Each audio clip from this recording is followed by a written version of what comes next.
Man পাওয়ারে পিছিয়ে থাকলেও কিন্তু নোভা নাইটসদেরকে কোনোভাবেই এক চুল পরিমাণও ছাড় দিতে চাইবেন না টিম রেড হকস।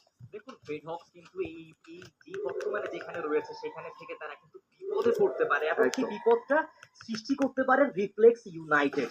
তারা যদি একদম স্ট্রেট ফরওয়ার্ড এন্ট্রি করে তখন দেখুন বলতে না বলতে র্যাপচার ফ্রিডম আসবে রেড হকসের উপরে।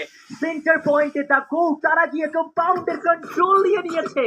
এইবার তারা তাদের যে কাজটি করা উচিত ছিল সেই কাজটি তারা কমপ্লিট করলো।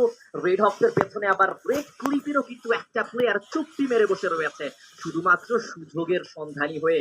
সেখানে চুপচাপ তাকে আমরা বসে থাকতে দেখতে পাচ্ছি ব্লেড সহকারে। বাকি প্লেয়ারদের নজর পেছনেও রয়েছে, কজ দে নো কি আমাদের পেছনেও পুরো একটা টিম সামনের মোবাইল টাওয়ারের পেছনে কিন্তু রয়েছে। এবার কিন্তু থ্রো করবে এই সাইড থেকে, রেড হকসের সাইড থেকেও একের পর এক গ্রেনেড, সেখানে রিফ্লেক্স ইউনাইটেড তারা থ্রো করবে। ফ্লিকার রাফটিকে নক করলো, ক্র্যাকেন ফ্লিকারকে নক করবে।